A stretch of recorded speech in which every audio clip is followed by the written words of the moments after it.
It is. Hello, everyone. It's Royce here, and I want to welcome you all to my Royce in the House YouTube channel. Appreciate y'all being here, people that are here in the live chat, people that'll be watching later. Of course, a lot more people will be watching in the future than are watching tonight. Not everybody shows up for the live chat, but I really appreciate each and every one of you. You know, the channel's been growing, and we've been really excited about that. If you like the content, go to my channel, check out some of the other content. I got a couple of big music shows and some other things that you might enjoy.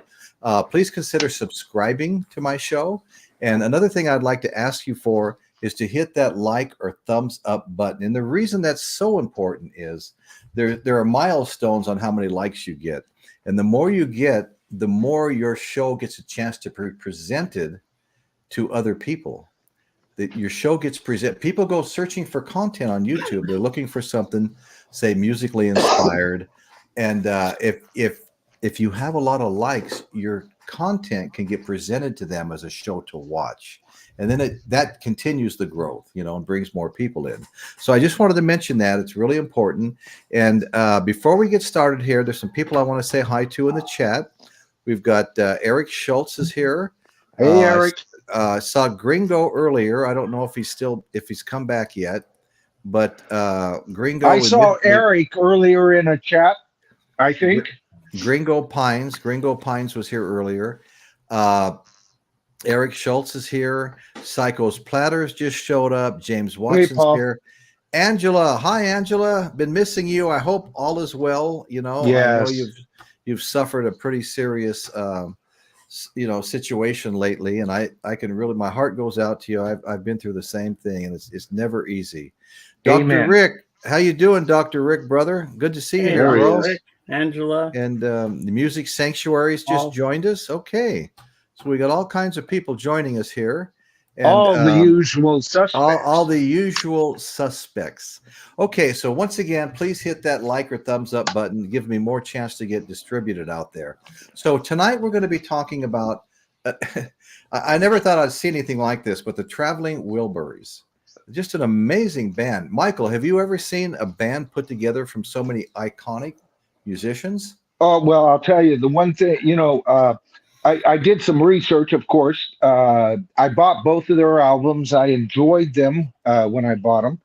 But I found out that, I kind of looked them up on the internet and to get some information. And I all of a sudden realized that this was George's band. It was George's band. Absolutely. You know what? What makes them possibly the greatest supergroup of all time? Because I was scrambling. You know me, I'm a contrarian, right, Paul? And I'm sitting there going, "Oh no, they're not." As soon as I saw your thing, publicizing tonight's stream, and I'm going, "But damn, if I can think of anybody that's got quite this pedigree," and I'll tell you why. They've got a Beatle, okay. They've got Dylan, all right. Yeah. Right there, the two biggest voices of the 60s. Talk about icons, right, exactly. And they have two of the biggest icons. If there was anybody from Badfinger left at that time, they could have brought them in, but of the 70s. But here's why nobody can touch it. It's Roy Orbison. Well, I know. All right? The man who could sing like Elvis looked.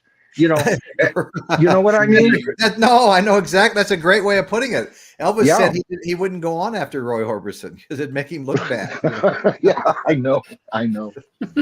Okay, so the Traveling Wilburys, where do they come from? Okay, they're made up of both British and American music icons. All right.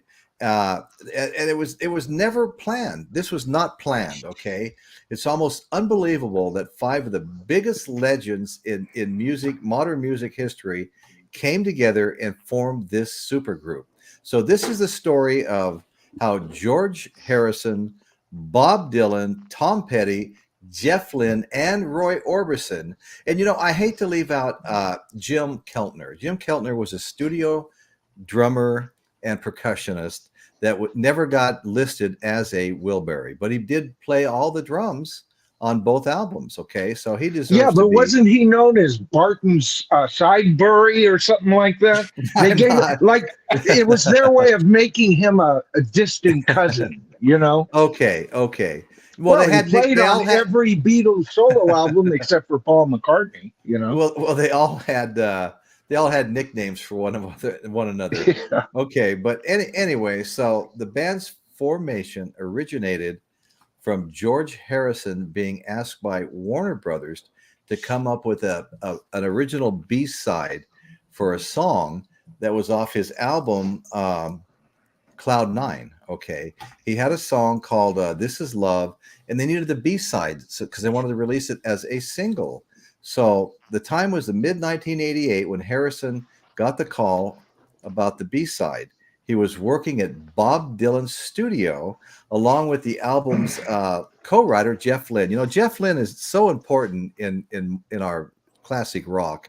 He has played such a role Yep. with so many bands. Every time you see an award show, he's on stage singing and playing guitar. I mean, he's just huge, you know. And so co-writer Jeff Lynne and their friends, Tom Petty, Roy Orbison. So there they all were together. You know, you had George Harrison and Bob Dylan's studio. Then you had Jeff Lynne, Roy Orbison, and Tom Petty, friends hanging out there. Okay. So they had the whole group there.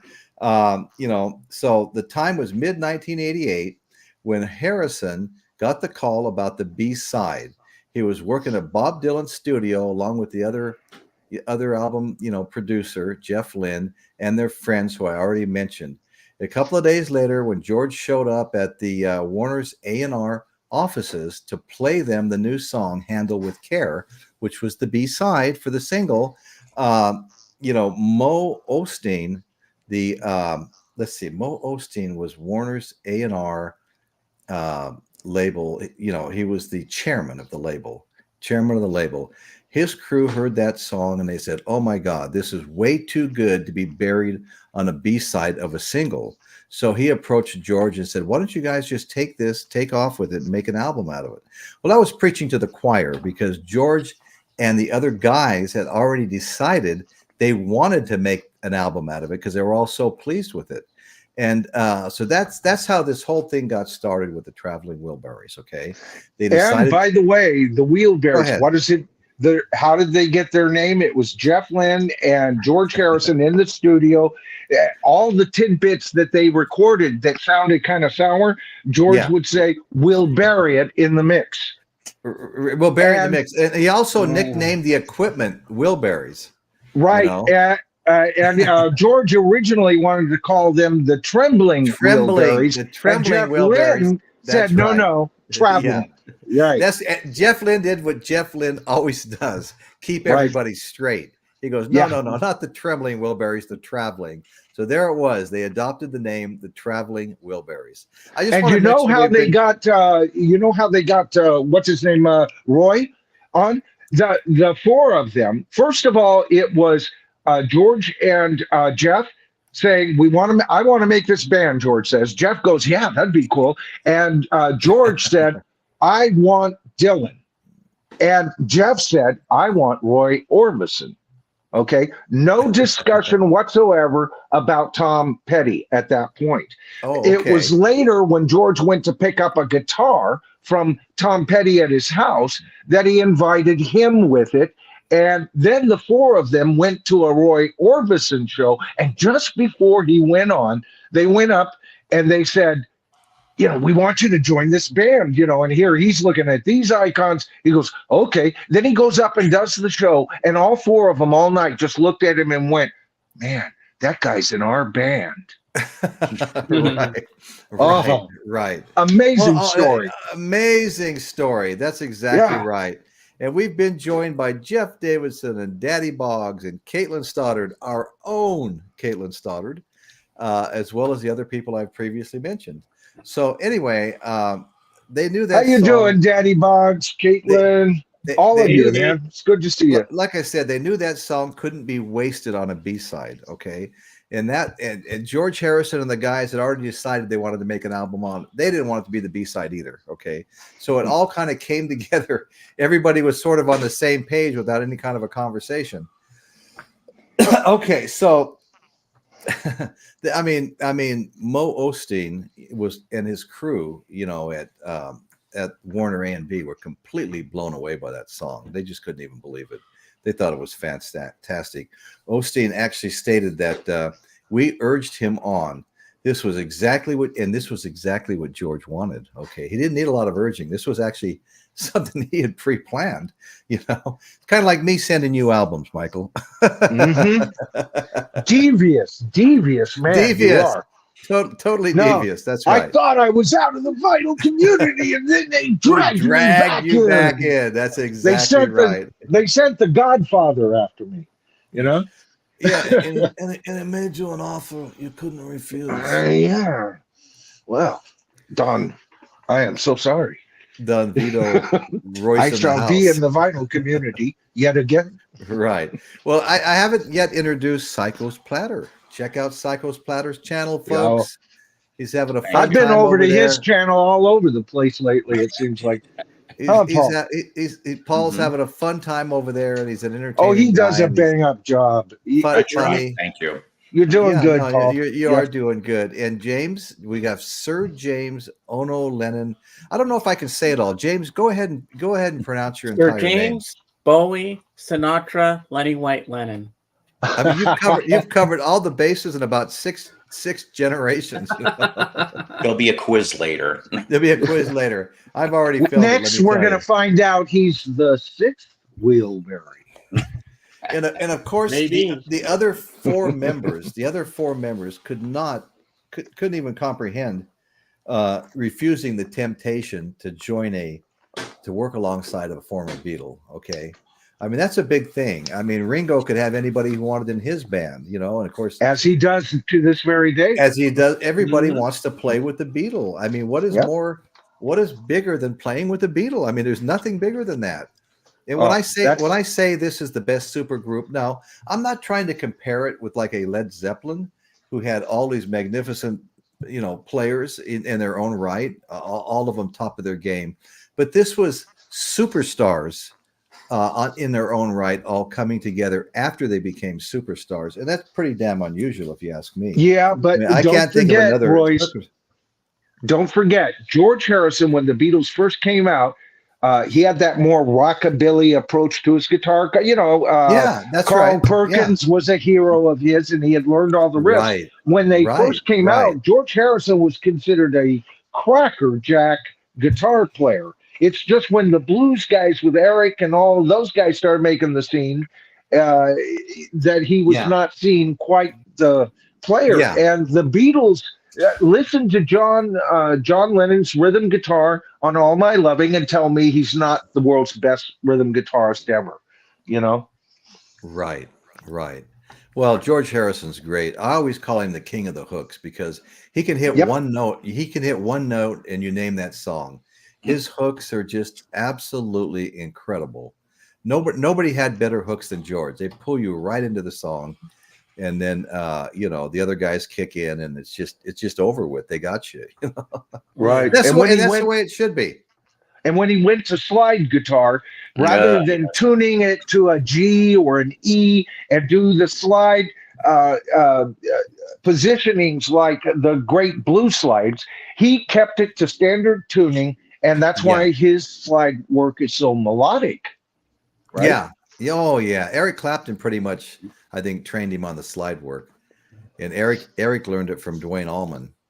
I mean, Badfinger's Day After Day is a prime example of that slide work. Beautiful example, Paul. Yeah, I agree. Yeah. Okay, back to the Wilburys. Okay, so the band members adopted fictitious names for one another as half-brothers from the Wilbury family, fictional Wilbury family of traveling musicians. Okay.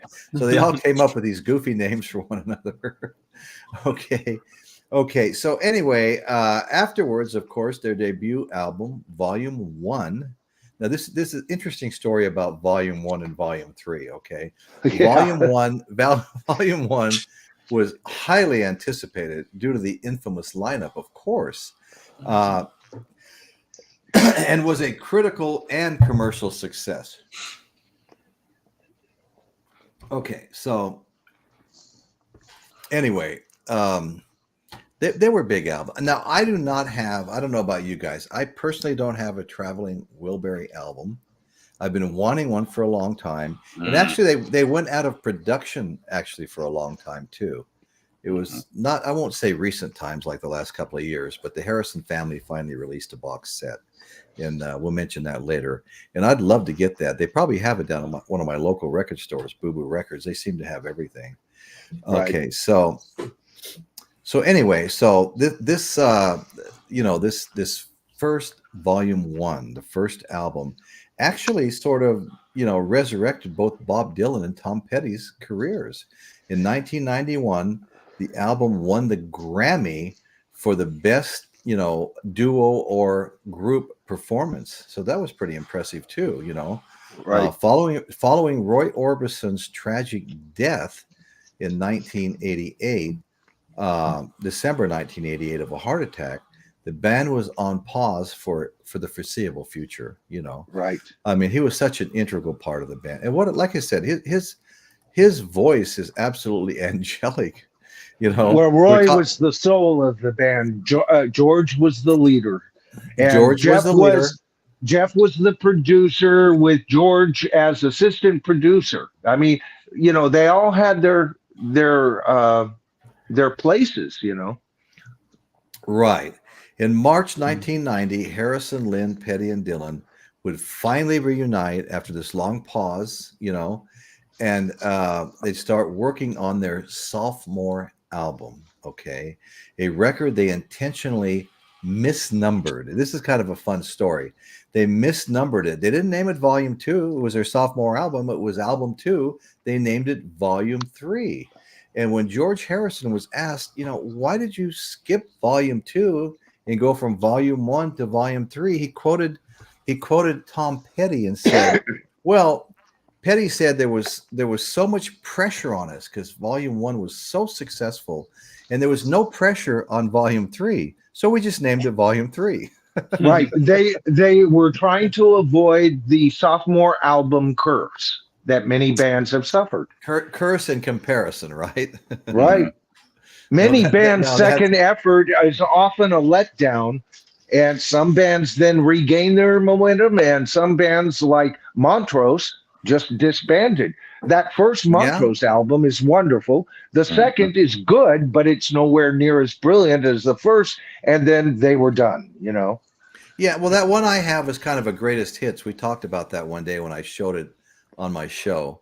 Right, and you've got the choices cuts from both of those albums on that one. I remember. I'm very pleased to have that. I don't want to get too far off topic here, but since we're talking about that, and I brought it up, I just got from Patrick's auction delivered to me an excellent sounding, wonderful copy of that first Montrose album. Oh, it sounds so good. Beautiful. Anyway. No, that's way cool. And I love this comment here also from Eric Schultz about the DVD documentary on the group, about 45 minutes or so, and it has private home videos. I did watch a documentary last night on YouTube on TV on the Traveling Wilburys. So anyway, that was this band is just something else. I mean, I'm just chomping at the bit to get those albums in my hand. So anyway,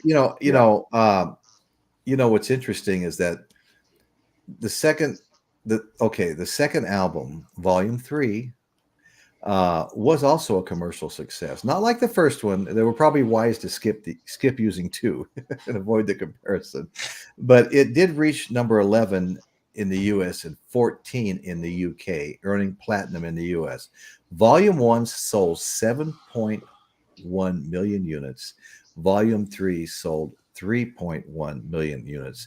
Respectable by anybody's measure, either one of those, by any standards. Well, let's just put it this way. Those albums made George Harrison and the Wilburys more money on those sales than the first 3 albums the Beatles put out made for the Beatles mainly because of percentages and all of that.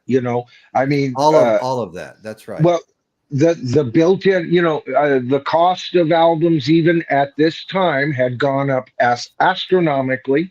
I used to buy a brand new Badfinger album for $2.99 the day it came out, right? Okay. And so, but percentages had been adjusted and everything. So those may not be Thriller numbers, but those are they made a ton of money on it. Right. They did. It's nothing to sneeze That's at, that's right. for sure. Right. And you know what? I was listening to it today, and as you know, Royce, I think Dylan is one of the greatest songwriters in rock and roll, but I'm not a major fan of him singing his songs. I don't collect. I had the first Dylan album, and that kind of sufficed me. And I know that's kind of like sacrilege in the vinyl community to say that. I hear you. It's different, I mean, how Yeah. many roads must a Right. man walk down? Right. And- it's different. It's an acquired taste for sure, Right. And it doesn't offend me. It's not like Axl Rose by any stretch of the imagination, but it just didn't him as the total package just didn't get to me. And I know I'm in the vast minority on that. I mean, I fell in love with so many of his songs, Right. Blowing in the Wind is a favorite of mine. Oh, now if we're going to talk about his songs, then I'm right in your camp, Royce. No, it's okay. Right? We'll get back to the Wilburys for now. We'll have time for all that. We'll have time for all that later. Okay.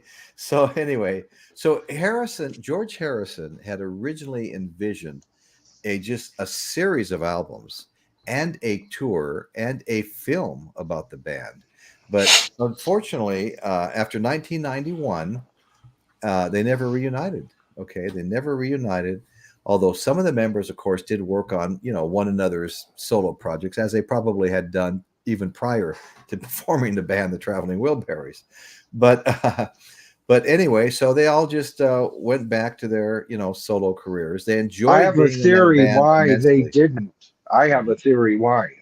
Why? Okay. George Harrison during those years was, despite the success of these albums, he was in a bit of financial difficulty.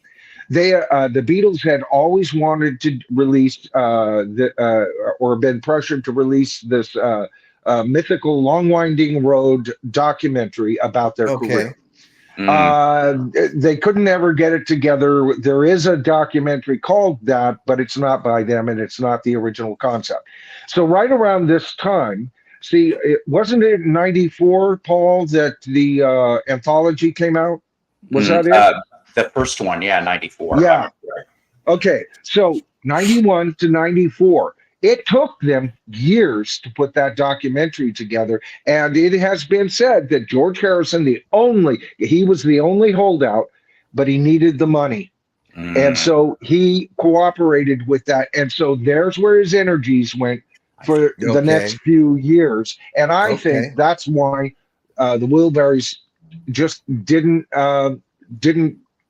ever get back together. It was a matter of timing, money, and everything. And I'm thankful. I would much rather have had the anthology that we got than another Wilburys album, especially without Roy Orbison. Some of the bloom was off the rose. Yeah. He was, like I said, he was the soul. Oh, that voice. People, that voice. Oh. Although God. I will say this, I heard rumors after between the first and the third, that they were looking into getting Dwayne Eddy or Del Shannon. That would have been kind of interesting to hear. Wow. Mm-hmm. Del Shannon. Now that would have put a whole freaking other spin on it, though, man. That's great. Now you got my brain thinking, like, what would come out of that, Be careful now. Yeah. Well, okay. No, I love Del Shannon. When I was a little tight, just listening to the radio, I loved all the doo-wop and shit, all the time. Oh, yeah. Yeah. Well, so this collaboration of these amazing musicians was born out of, simply put, a love for music. Okay, they loved working together. Now, George Harrison, like you mentioned earlier, Michael, it was his band, and he was the leader of the band. He was the mastermind of the band, but he wasn't authoritarian. I Nope. mean, Yep. everybody got to write songs. It's kind of funny because they start out jamming. They put this whole thing together, this whole first album, in like 10 days. They just start out with kind of a jam session until they got into a groove. And oftentimes before the night was over, they had one of the songs done. Well, they couldn't get a studio, so they recorded the album. They recorded the album at Bob Dylan's, studio, home studio, and most of it was done them in a circle around his kitchen. Yeah. No, that's exactly right. Yeah. And doing it to a drum machine, and then later they bring Jim Keltner in. So he wasn't a full Wilbury, mainly because he wasn't in on the creative part of it, or he could be creative with his drums, but that was about it. Later, he came in later and played and did a great job at it too. I love watching the videos. When he's drumming in the videos on some of the songs, because he's having such a fantastic time. He's just like, I never seen anybody so happy as him playing the drum with these guys. Yeah. So, well, think of the gig, man. I know. Well, each of the five, Keltner was one of the hottest session players of the 60s and 70s, folks. Okay. So, so he was looking at it. Wow, what a gig, This is a great gig. Yeah, I just want to say to Chris Elliott, he just kind of went by about 10 minutes ago in the chat. He popped up back screen before the show started, and I was involved doing something. And before I got a chance to enter him, into the studio, he vanished. I don't want you to feel like you weren't welcome. You were welcome, okay? Any day. You're co-host for month after month, and you're really doing a good job. So we love you, Chris. Yeah, I mean, seriously, it was just a matter of time, brother. So when the Traveling Wilburys did their volume number 1, they did a bunch of filming while they were creating it, and it was later edited by Harrison and used. He made a promotional film for the Warner Brothers staff titled "Whatever Wilbury Wilbury," and this. It's like you were saying, this album was like I said earlier, filmed in just over 10 days. 10 days, not filmed, recorded. This album was recorded in just over 10 days. So you can imagine, they spent all their time together in that studio. They start jamming, and eventually someone would find a groove that they all picked up on and got into. And then they would just go off into songwriting, and they were all tasked with writing songs, creating music, and the whole thing. It was just, look at the talent they all had, though. I hear one of my dogs growling or crying or something. I don't know. Maybe it's ghosts of dogs past. Who knows?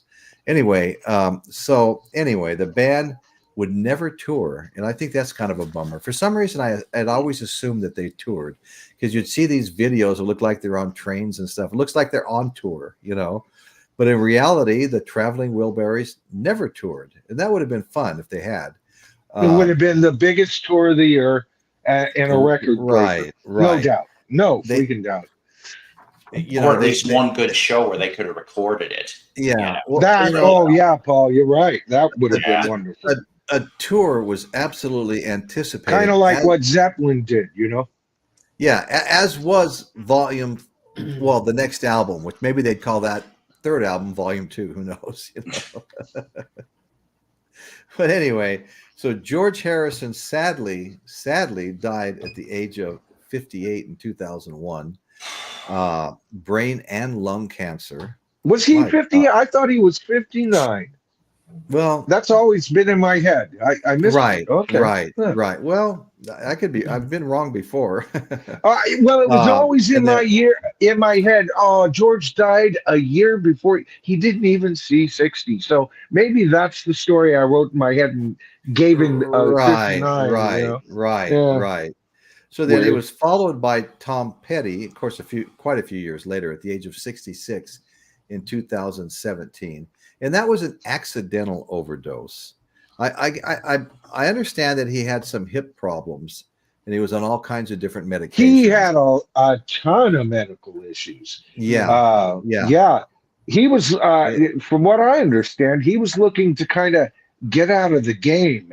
He was going to do this big final tour because, I mean, he was there at the end, he was a walking zombie almost, Oh, wow.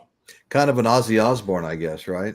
Yeah. Didn't he die while he was on tour when he first started it, or was it just prior? I forget. You know what? I don't really know. I mean, if somebody in the chat knows that, let us know. Anyway, Chris, thanks for responding to what I said. I mean, I know before he died, I'm always going to kick myself in the ass for this. He came to Little Rock, okay?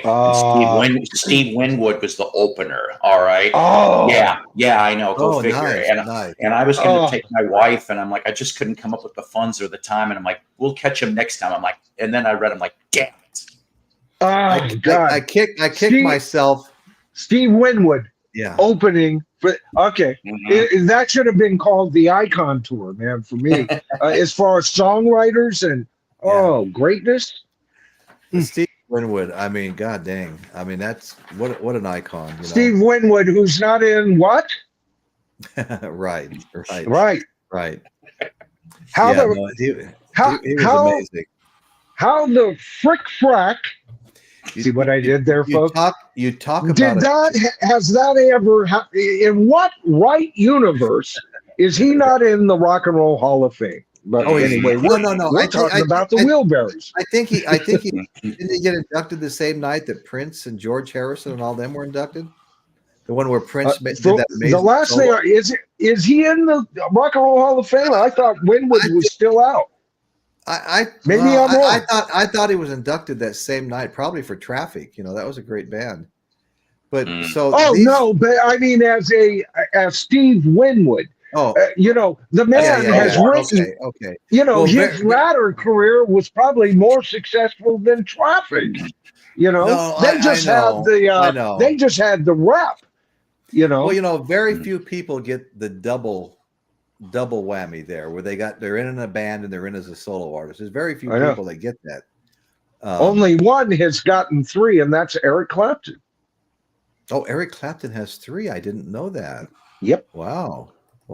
Yep. I think Paul McCartney needs to be inducted a 3rd time for Wings. Are you saying he actually beat out Missy Elliott? No. There's nary a soul that can beat out Missy Rockin' Elliott. I'll can her ass as soon as they make me king of the Rock and Roll Hall of Fame. I'll can her ass out so far out she won't be able to find home. Michael, Paulina Angel plus maybe answering your question.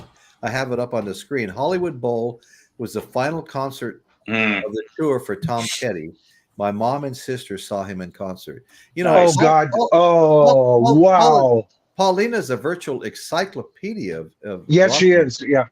No, she's really knowledgeable. And I know she's out there, so I try to mind my P's and Q's, because her knowledge base. Well, we all do. Yeah. No, as far as what I say, I try to keep it I understand as accurate as possible, but because she's quick at catching it too. I've noticed that. One of the few people that may correct you. Okay, so Caitlin, you're such a lovely lass. These 2 albums, Volume 1 and 3, the first 2 albums, weren't available for a long time. It's only been in 2007 that the Harrison family released the box set, the Traveling Wilburys collection. So they were kind of unavailable. Like maybe some of those original ones are worth some jack. Gotta hunt those bastards down. Yeah, it took me a while, but that's what I got. Oh, did you? It took me a while. What are those setting people back? When you find them, Paul. I'm not going to lie to you. I don't know, because guess what? I found them separately at different Goodwill trips. Goodwill. Okay. Mm-hmm. Yeah. Novice Nick, good evening, brother. Good to see you here. Hey, Novice Nick. Hey, Nick might know what those two albums are going for. He's heavy into, and he bids all the time against me on Patrick's stream. So, and he's been in the vinyl community forever. I've been in the vinyl community now, what, 5 months Oh, is that all? officially? Really? 6 months? Or I don't know. You know, Right. I just got myself a record player. Yeah, Yeah. Jeff Davidson, I can't spell tonight. Yeah, I'm all thumbs. I'll type in a message and I'll look up on the screen and I've misspelled something. And I want to, terrible. Novice Nick, we always enjoy having you on, brother. You know that. Come on up. You're welcome. You're welcome to, come on anytime you'd like. Yep. In fact, to be perfectly honest with you, I've been missing you. Okay. Yep. You're awesome. You're awesome. Yep. I always enjoy being on the same panel with Nick anytime. Oh yeah. Novice Nick, which LPs? Traveling Wilburys, Volume 1 and 3. If you've got 2, I really want to see it.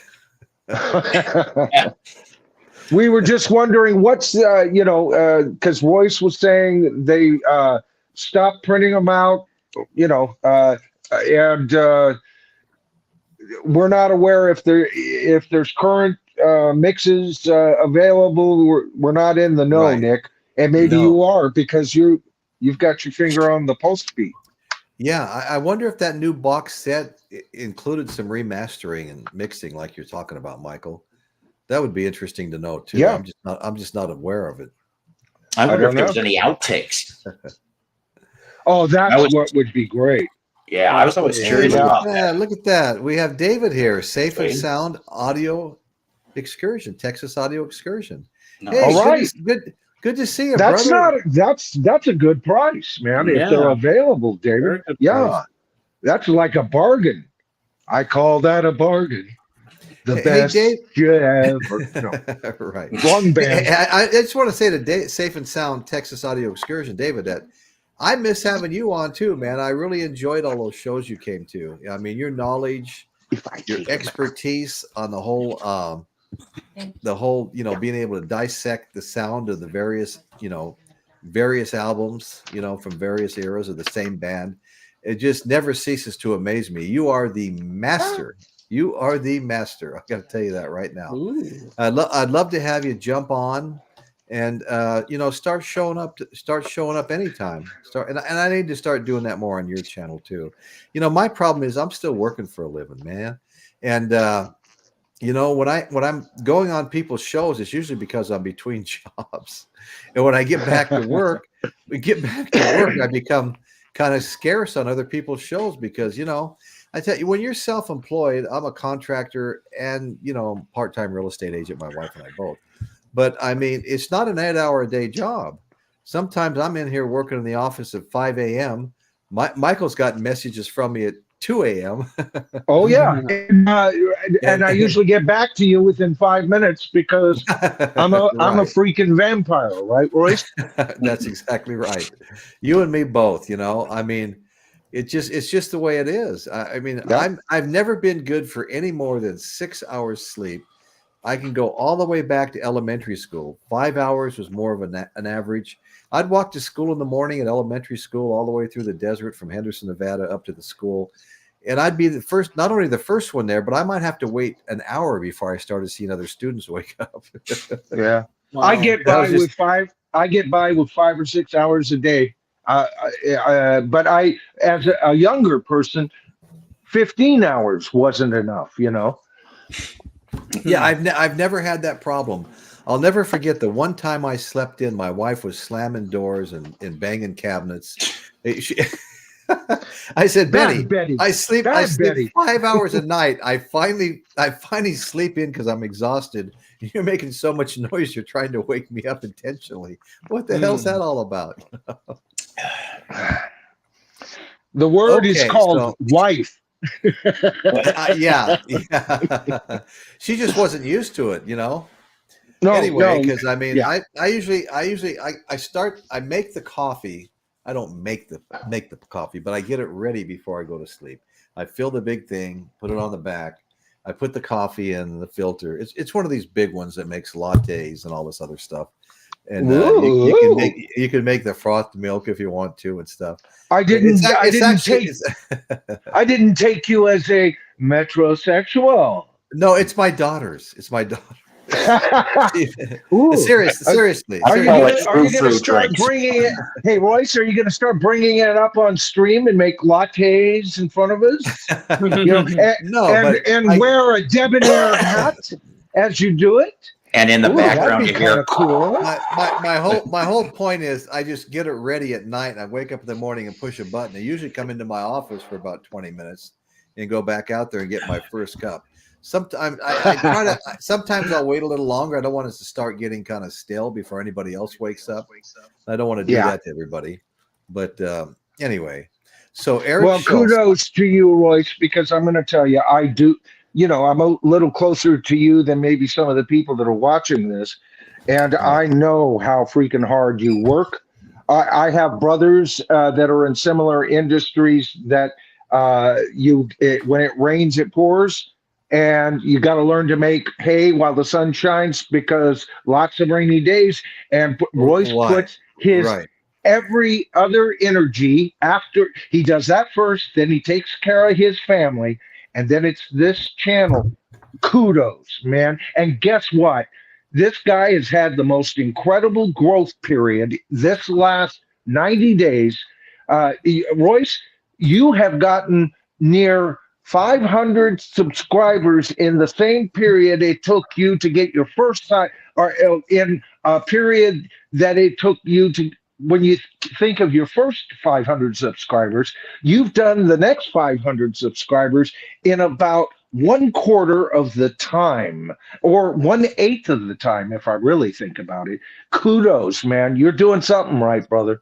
Well, thanks, Michael. It's kind of been a long time coming, I'm trying to get it a little more into a groove, and what's really helped me out a lot was doing some pre-recordeds midweek, because not everybody's going to watch an hour show or an hour and a half show or a 3-hour show, but everybody's got 7 to 10 minutes. I love it when you do those. I really do. I think they're great. 7-minute video out there, pre-recorded. It's maybe going on 5 weeks old. Dig this, David. Folks. We got Nick and David. Hey, brothers, hello, how you doing? Hey, gentlemen. Hello, everybody. Hello, gallery. Nicholas. Been a while. Well, let me give you a proper introduction. Sure. We've got David here from Safe and Sound. Oh, David's Texas here. I'm off screen, David. Yeah. Sorry. And David, if you ever wanted an evaluation of music, go to David's channel. He's got a great channel. He's got the best ear of anybody I know. He can take 3 or 4 best ear. He listens to mono. 3 or 4 albums of this, 3 or 4 of the same albums produced at different times. And but some of his latest videos are really great. And rank them. And David, tell us about your latest videos, because this is amazing. He's an inside man now. I am. Yeah, I actually toured the former VMP pressing plant, now called Paramount Pressing. Oh, nice. Yeah. Wow. They flew to Denver to do that. How was that? Excellent. Well, they used to have I think it was Columbia Records, just up down the freeway from me, about 55 miles in Santa Maria. Later became a Costco when it closed. Really? But what I wanted to tell you was a friend of mine's mother worked there. And for a while I had a big collection of stuff that she had brought home and given to him. And one of them on the Parrot label, because they printed other people's labels too. Sure. On the Parrot label was a Tom Jones Live in Las Vegas album. And it got stuck in the press, and they wound up stamping a whole bunch on top of each other. It was like counting the rings on a tree. And I came up with there's 22 albums that were stamped together. Wow. Before the that guy must that have was been supposed Tom to be, Jones' Sticky Fingers version. Yeah. But I used to show that every once in a while. And then my buddy took all his albums back. It was when I was first kind of getting into going on YouTube shows, and there was a vinyl competition. was over at my buddy's house, and I said, "You don't have any albums, do you?" He goes, "Oh yeah, didn't you know my mother used to work at a?" No. And he brought out a great big crate. He went in the back room and decided what he'd let me take. He brought out a great big crate, you know, I mean, Led Zeppelin, all kinds of stuff, original pressings too. Sure. And then he brought out that 22 albums stamped together before anybody noticed that it was stuck in the press. And man, I wanted to keep that so bad, but you know what? Yeah.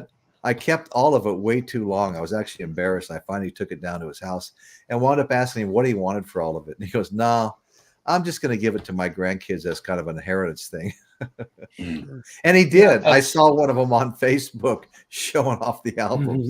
Columbia Santa Maria had a really good reputation for high quality pressings. As a matter of fact, Patrick, the vinyl archivist, PB Thal, he pretty well finds those as some of the best. So when I find a record that I already have but don't have a Columbia Santa Maria, I buy it. And I did that in Denver, actually. No kidding. He had I had a big group of 45s with the small spindle in them that you didn't have to use the spiders in, you know. Yeah. And it just had a bunch of stuff. I mean, I think I only saw a fraction of what he had. Could you imagine your mother's working down there?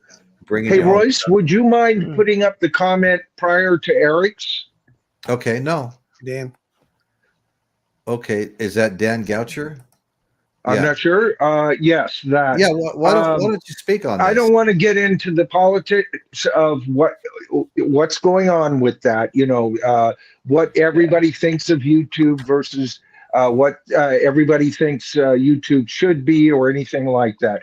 My viewpoint is, as a partner with YouTube, I have agreed to enter into their terms of service, and I do my best to follow those.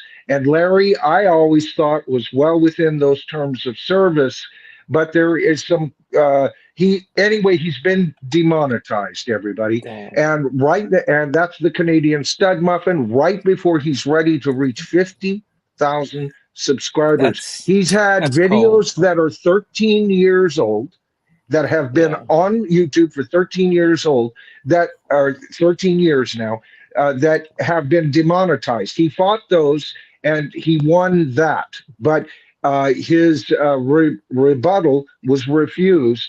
And now the only thing he can do is, of course, he had a second channel, and it's called the Canadian Stud Larry Graves, the Canadian Stud Muffin, all one word. Okay, it's really easy. Larry Graves, as in a grave. Larry Graves, the Canadian Stud Muffin. All right. He's got less than 3,000. He might be at 3,000 now, because he's getting a lot of subs from the old channel, resubbing and everything else. He is close to 3,000. I went there today. You know, I subscribed. I just want to say, you know, I was demonetized at a time, but it was due to my own stupidity, not putting in paperwork enough time, and it cost me thousands of dollars. So I just want everybody to know that Larry Graves is a stand-up guy. You couldn't imagine a nicer guy. He has the quirkiest sense of humor, and he's in need now. And if everybody could go over and he's got that rubbery Jim Carrey's face that he can twist into any funny configuration. But you know, I just want to say one thing about what you're talking about, and not get too far out there, but you know, shows like I'm doing tonight, I'm talking about the Traveling Wilburys. Now, I wasn't there in real time learning all this, right? So I have to go online and search for content. You know, so, you know, I mean, I want the show to be mine, and I want the content to be mine, but without doing research on someone else's content, that's impossible. Right. Well, that's how we learn. That's how we learn. Yeah. Well, that's what when I make a video or I show up here, I did the same research that Royce did, probably. And we might have gone to different sources. We didn't discuss it prior or anything. But I like, I didn't know a whole lot about them other than I bought their 2 albums. I knew who was in it. I knew who had died and wasn't on the second album. And I loved it when it came out and hadn't really played it a whole lot. And then I went totally digital, and I don't even have in it. I have a CD. You did what? You know, I did. Oh, please forgive me, Nick.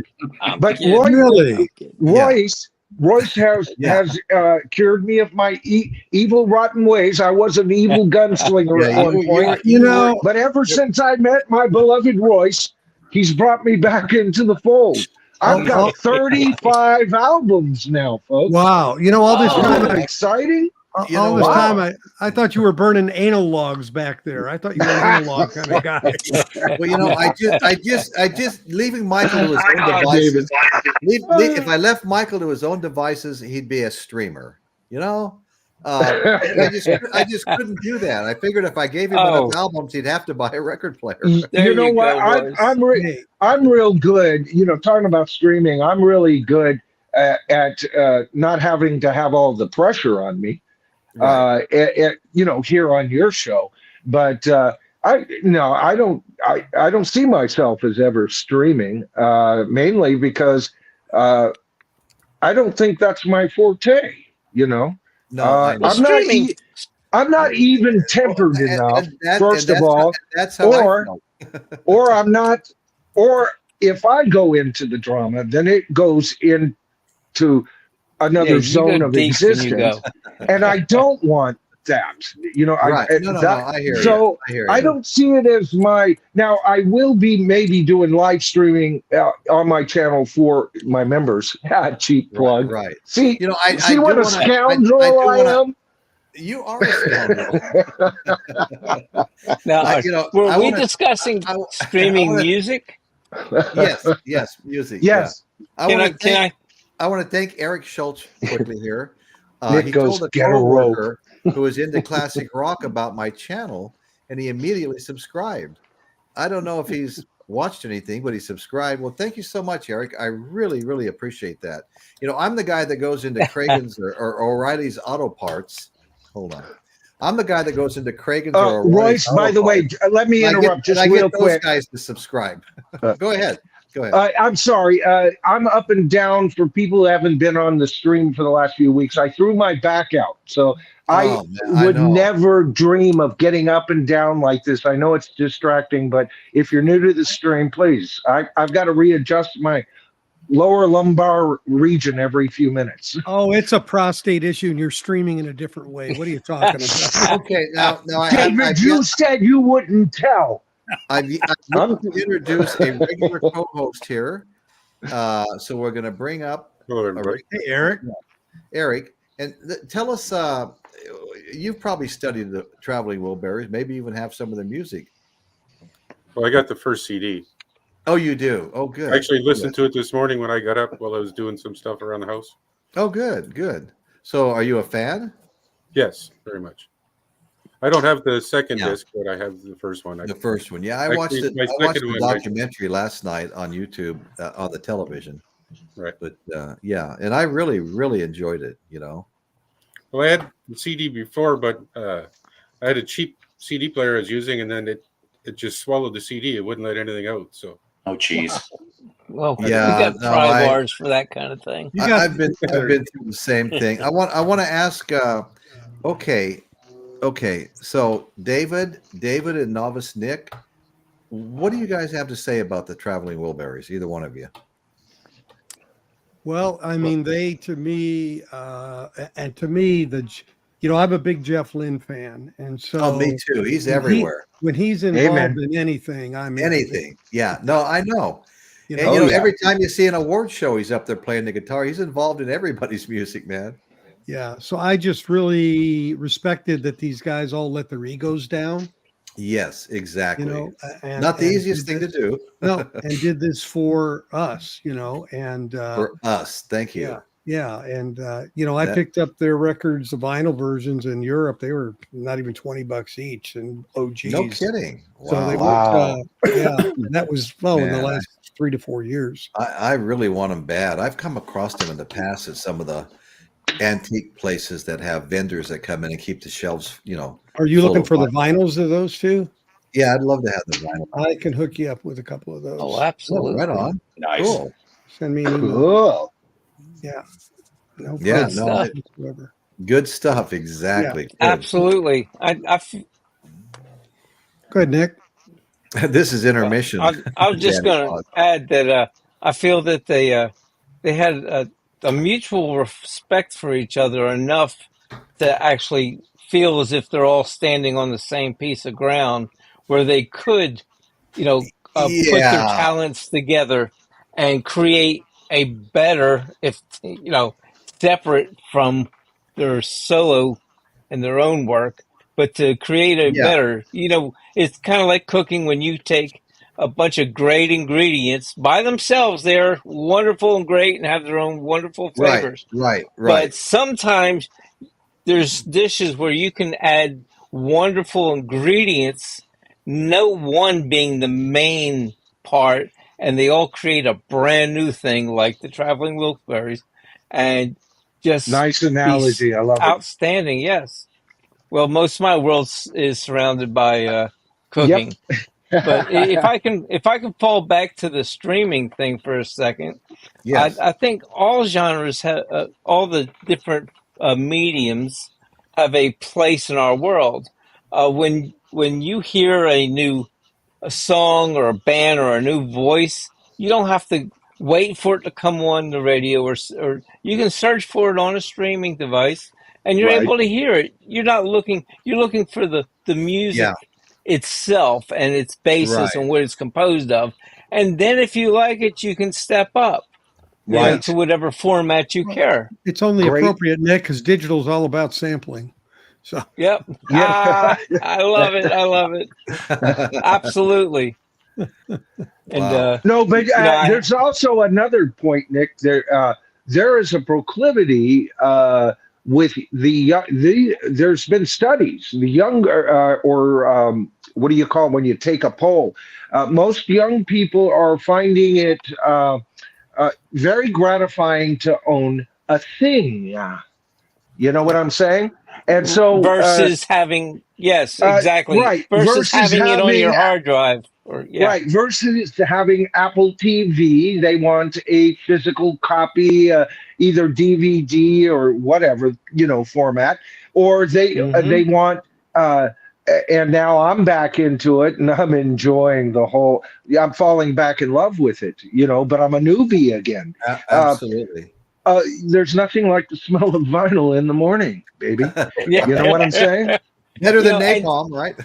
And sometimes it's like some of the music, like the vinyl community, we're into vinyl, but some of the time you can't find it on a disc, on a 12-inch platter. You have to go find the Blu-ray or the CD, and that's the only way you can find it. I have some of the best Doors music is a New York concert over a whole weekend. It's 6 discs, and they've compressed it down to 2 vinyl records, or 1 or 2 vinyl records. I'd have to look, and it's like you're not, and it's the best Doors, and I have to give credit where credit's due. Mike from Ingroove, I called him and asked him. I said, "I'm a Doors fan like you. What do you feel is some of the best Doors product?" And he said, "I'm not a big fan of live, and most of us aren't, because it's not as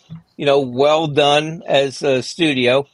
But this is an outstanding product that they produced over a weekend in New York. And if you can find it, it's hard to come by, and it's not the cheapest, but it is outstanding."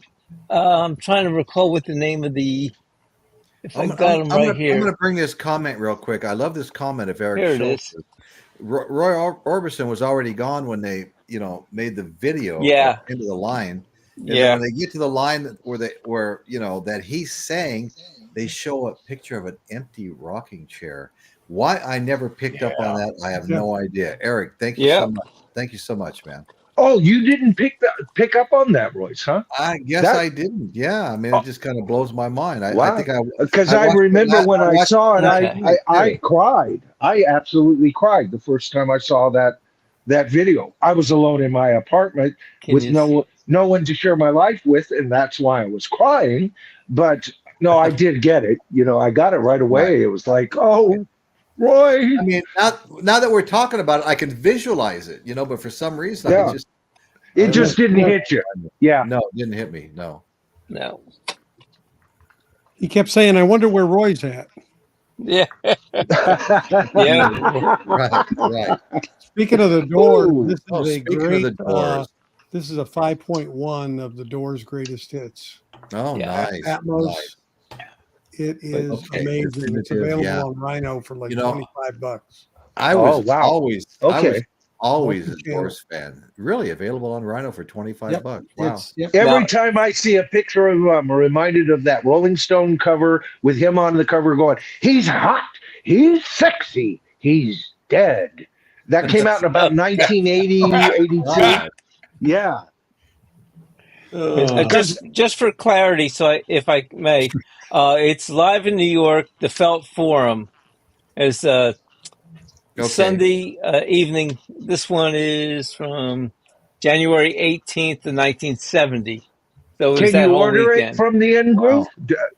Does he have No, that? Or, no. This is something they pressed and they were done with it.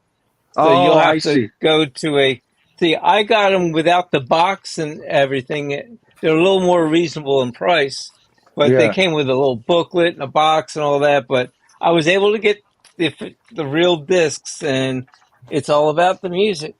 It'd been nice Right. to have the box, but at least I have the Right. music, and that's Yeah, at least you have the music. That's huge. yep, 6 discs. That's a whole weekend. That's a whole weekend. That's right. And yeah. you know, Roy, speaking of the In Group, you know, condolences isn't the right word, but Yeah. you know, Mike's going through a tough time right now, and a shout out to him, by the way. Well, Yeah, over the past year, yeah. Yeah, he's been going through it. He only announced it early this morning. Right. So Yeah. yeah, That was a shocker to a lot of people, but our prayers were with him, and Yeah. you know, life Most- goes on. You know. yeah. Most of his viewers loved him and his wife Angel, and Yep. you know, a few of the more acute-minded and eyed had noticed she had been showing up less, but she was still in videos. So they're not they're not talking or anything like that. But it's been going on. They've been separated for a year and divorced for 6 months. So anyway, you know, a shout out to Mike and a cheer Angel, up, yep. you know, to you and to Angel as well. Yeah, they're both going through shit. It feels as if there's no bad guy. It was just like what Mike said. You're not the same people at 22 as you are in your 40s. So they As found the David best thing Mason to do. said, there's only you and me, and we only disagree, you know? So, Right. A stream of genius. Great album. Great album. oh, Yeah. God. Yeah. Let It Flow. Yeah. Great album. Absolutely. Okay. So, Paul, I didn't get a chance to say hi, Paul. You're quiet over there, but How's it good to going? see you, sir. I'm just listening. I'm just Yes, So, listening. sir. Paul, if I'm talking too much, just interrupt And- my ass. Beetle, I don't know. so The Paul- gentleman so above you Paul, has like 8 names. I can never remember them. There'll be a quiz later, Nick. We mentioned that earlier in the show. Yeah, well, I'll lose. Paul, do you have any Traveling Wilburys albums or CDs or? I've got them on CD, both of them. Okay, And then what the heck was the other thing? Oh, and then there was a track. I can't remember if it got put on the albums, but remember that Romanian charity CD? They're on that too for a track. Oh, I wasn't aware of it. Nobody's child. And then and so I think I have all of them. Okay. And I found them, like I said, at Goodwill's. The vinyl was just so hard for me to find back then, you know. But I remember, you know, I love the first one over the third one. The only one I really liked was My Baby, which of course with Gary Moore on that great guitar parts. I'm like, my God. I'm like, who the hell is that? And I'm like, oh, it's Gary Moore. All right, fine. Yeah, now I get it. Now I know we're talking about Traveling Wilburys, but there's a little after it's not really quite, it's connected, but it's not. I think it was a couple of years after the fact. There was a one-off concert, and it was called, I don't know who threw the name Silver Wilburys. So you had George, John Fogerty, Taj Mahal, and I think one or two other ones. Wow. Yeah, they called it the Silver Wilburys. I'm like, Taj weird. Mahal takes me back to about George's band. 17 years old. Taj Mahal does.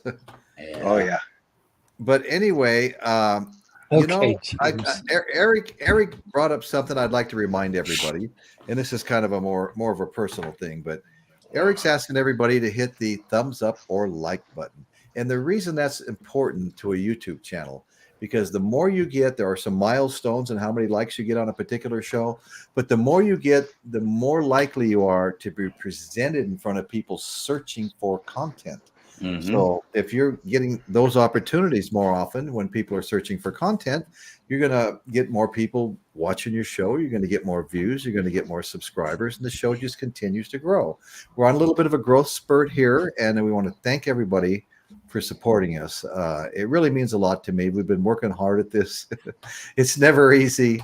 And, you know, it's gaining subscribers, you know, getting likes, you know, just it really, you don't know how good that makes you feel when those things are happening. Oh, yeah.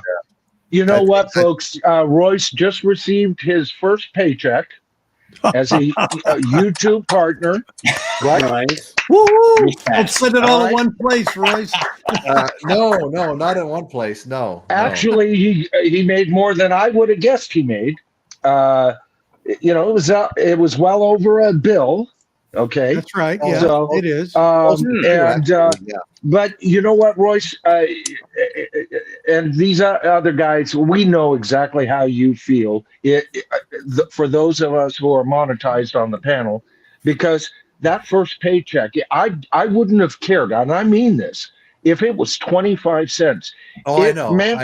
It meant somebody paid me to do what I love in life, and I'm going, what a blessing, you know. So and Royce was quite well blessed, folks. He got a nice little paycheck. Yeah. Well, thank you. Thank you, Mike. Absolutely. Exactly, Michael. I feel your sentiments on this. Okay, I know I probably mentioned this at least once. I'm sorry to interrupt. I mentioned this once before that when I got out of radio, I was bummed because I wasn't sure. You know, I'm like, I wanted to be out there, you know, doing what I do. I did it on the radio, and then this came along, about three and a half years ago for streaming. I mean, I've been on for 13, but I'm just like, bam. And I enjoy doing these videos just as much as I enjoy people that put up with me coming up as guests like Royce. You know, but there's lots of good quality programming out here, you know, that's right. And that's what's beautiful about it, honestly. Yeah. And don't forget, folks, you know, when you do try to thumbs up this video, you know, content creators put a lot of energy into what comes up. You know, I don't have a team behind me. You know, I do my editing, writing, performing, because it is a bit of a performance. Because, you know, if I was, you know, in my real life, I'd be doing this all day, you know. No, but anyway, you know what I'm saying. But we do it because we love to do it. And in my case, I want to share what little knowledge I have. But I always encourage, for me, your channel is the same. You've got a peanut gallery. For me, it's the comments and what I call the tribe. Because I always say it's not what I said in this video that counts. Go over and read what people are saying, and I answer as many of them as I can. Yeah. So it's not like I'm doing this because I hate it. You know, you know. Oh, you saw my video? I'll give you a hard thumb. And sometimes that's all I have time for, because all of a sudden another video's catching on and stuff like that. But I honestly, if I give you a heart or a thumbs up, I have read your damn comment, folks. All right. And that's because all of us, Dave, look at, oh God, his channel is wonderful. The man's got knowledge base. I learn all the time. He has heads and tails above me on certain facets of the music industry. So he's a source for me, you know, he's a resource, you know. So if you haven't seen his channel, I can't do this. That guy. That guy. And he's doing amazing growth over there too. He's done a fine job. Yeah. Yep. Well, I want to take a minute here just to welcome Piccolina the cat, who's joined us. Hi, Piccolina. Glad to see you here. Michael Chavez has joined us. Thank you, Michael. And Groovy Lisa. How are you guys all doing? We're actually kind of winding down right now, but we totally appreciate you guys all showing up and saying hi while we're still on. Yeah. I usually try to limit the show to about an hour. Most of the time, it doesn't work out. One thing Michael Paulina pointed out, Angel and I just Plus, want it's good to see you, Paulina. Go ahead. Sorry, I want to mention what Mike was talking about, Michael. The fact that doing a live stream, I mean, you kind of do it and you're done, which is great. But when you're doing videos, it takes a lot of pre-production work. And amen. I mean, it takes me, a 20-minute video can take me 6 hours. Oh my God! Yeah, that's just the first take. There's color. There's color correction. There's sound adjustments. There's I don't do color correction. I'm not a racist. Right. Well, and there but you are maybe taking a look at other aspects in how you present your what do you call it, the special effects that come on screen. So, but David, I hear you.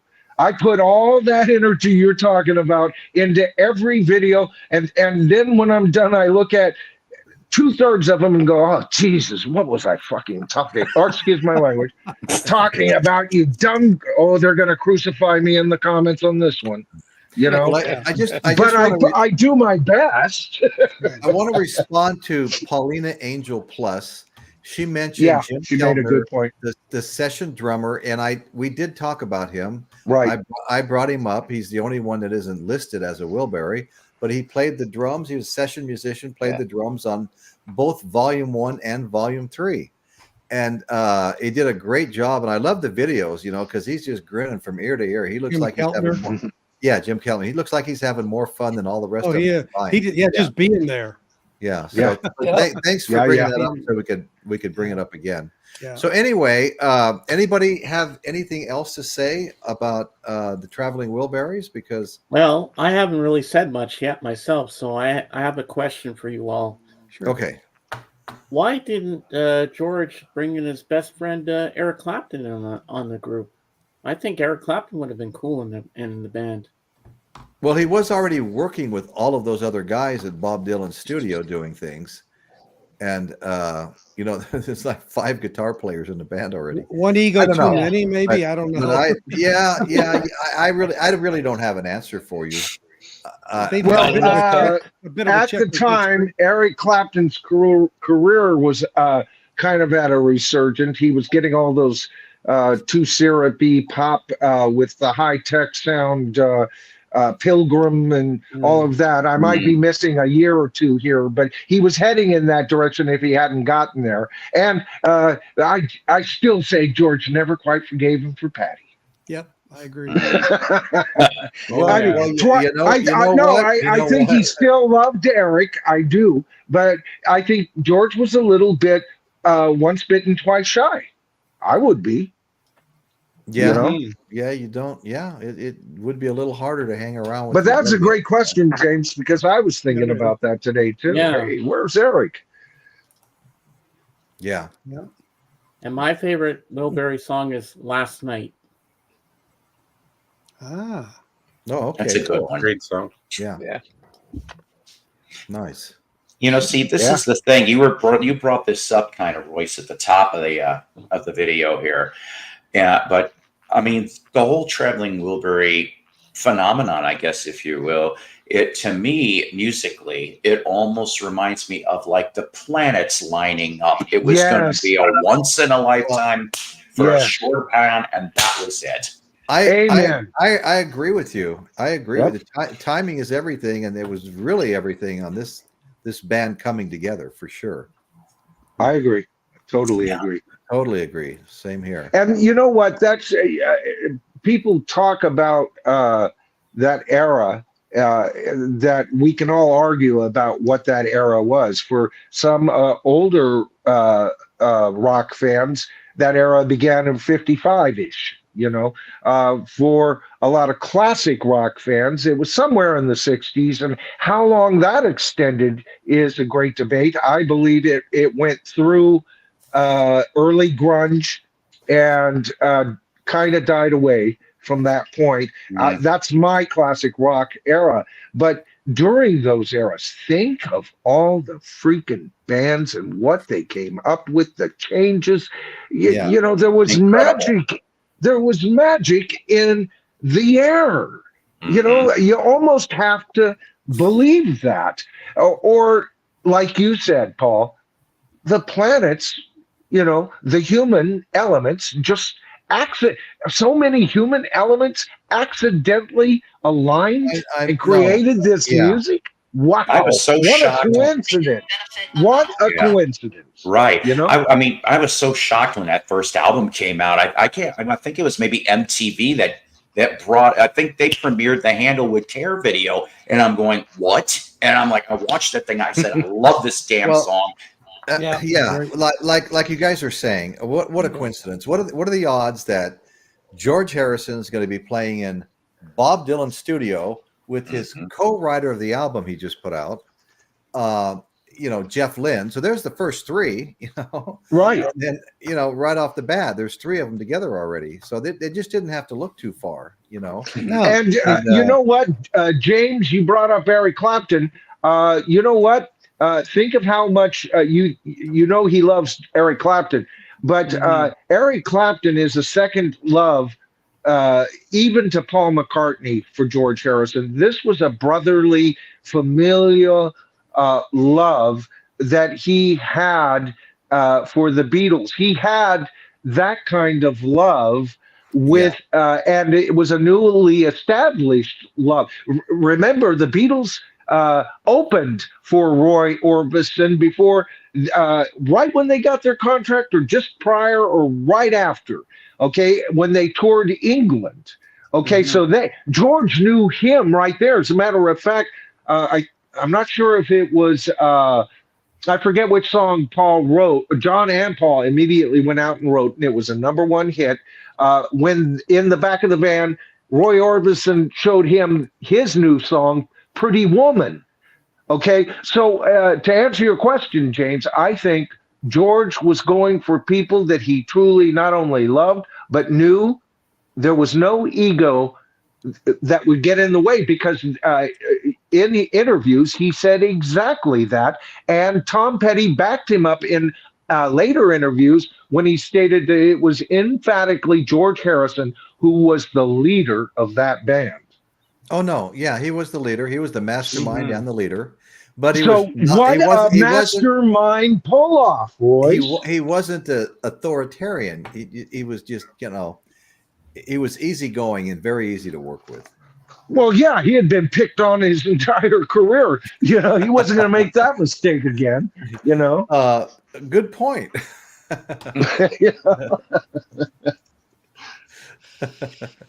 Creedence Wilbury Revival. Great. Right. Caitlin, you're always right. I hear a lot of rambling, which is related to tonight's topic. Laughing out loud. I love it. I beg your pardon, rambling. The Silver Wilburys. How about the Golden Who? I like that. Royce threw his YouTube check into the huge pile of money he already has. Don't I wish? Yeah. Don't I wish? Don't I wish? Yeah, no. It was just. I don't know. It truly was a sense of reward to actually get a check mailed to me. If it was a check, I would have framed it. Yeah. Well, no, it wasn't a check. It was an. No, I know, but I meant if it was a check, I would. Yeah, you know what? I should have asked for the first one as a check. I kind of resented the fact that I went to straight deposit too, brother.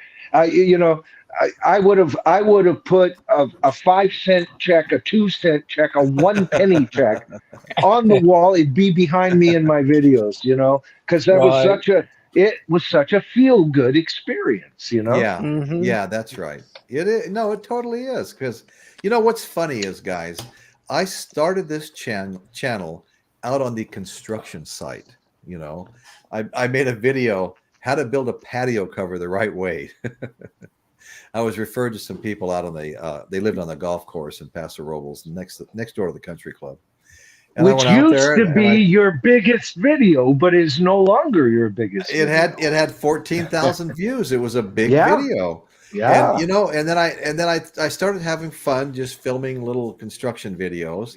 And then I started doing what I called tours of famous places. You know, I went out to the bridge into Parkfield that runs across the top of the San Andreas Fault into the town of Parkfield.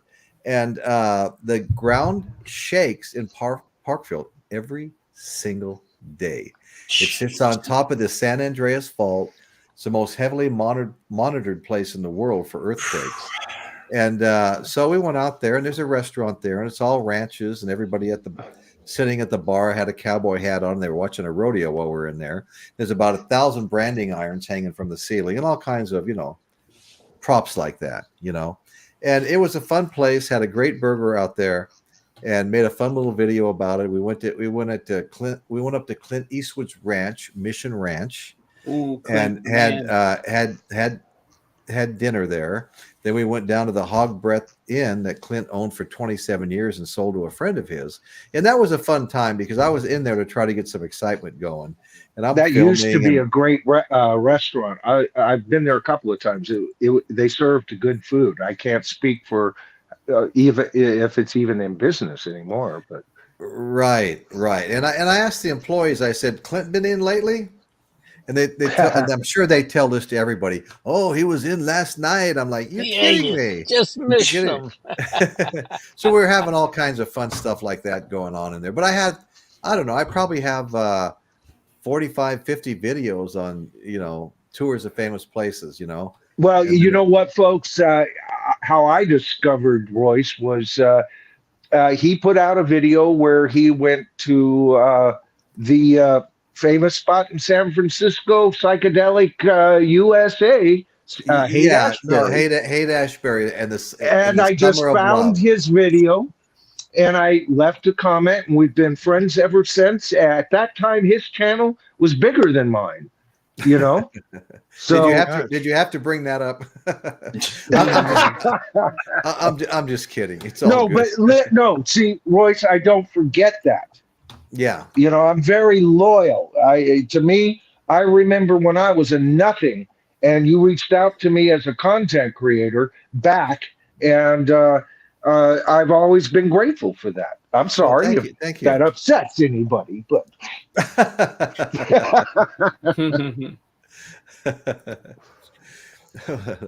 so anyway, fun show tonight. You know, it was exciting to be joined by all you guys. You know, I mean, David, you and Nick. I don't know when I saw you guys last. You know, there's a lot of shows out there to watch, and that's what's hard. You know, and you know, it's affecting all of us. Time. Yeah, when I get one of our most precious commodities. Maybe the most. You know, and if I ever get around to retiring, I'll have a lot more time. But of course, then I think we had a fine panel tonight. We had really good, strong panel. Yeah, I want to thank everybody that showed up. This has been great. But you know what?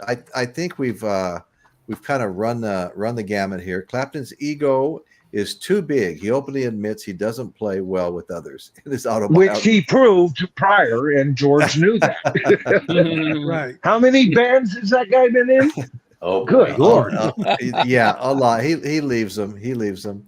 So anyway, I just want to say thank you to everybody that showed up and participated in the chat. You guys are the backbone of the show. And I want to thank all my co-hosts and everybody that joined me. And if there's anybody out there, you know, I recently had a pretty big show, you know, and I got 50-something thousand views, and a really big show. A really big show, really big. I can't even tell you how many subscribers. It's you know, but it was huge just from that one show. But anyway, so the show's been growing, and appreciate everybody. And what I noticed though was, like, I had thousands of people watching that aren't subscribers, like almost recently anyway, with a couple of shows I've had up, almost 10 to 1. That's just a fact of YouTube, Royce. I know. The vast majority of my viewers are not my subscribers. Yeah, and it used to be maybe 2 to 1, but it was really huge the last time I looked. I just want to encourage everybody. Doesn't cost anything to subscribe. If you're enjoying the content, just help the show out and hit that subscribe button and that notification bell, so you'll know when the next one's coming on. You'll have a choice to watch it or not watch it. In other words, hey, brother, sister, can you spare a dime? and all of these shows, close to 350 shows now, they're all available really at any time to watch.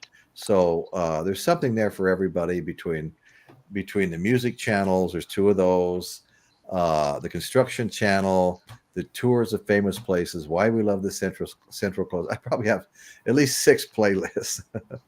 But this is the flagship. The live podcast is what I would always call my flagship show. So I want to thank everybody. I really appreciate you all being here. And thanks for having us, Royce. Thank you. That's what's going on in Royce's world tonight. Thank you all so much for joining me. Good night, everybody. Take care, everybody. Take care. Night, y'all. Bye. Love y'all. Take care, everybody. Thanks so much. Take care.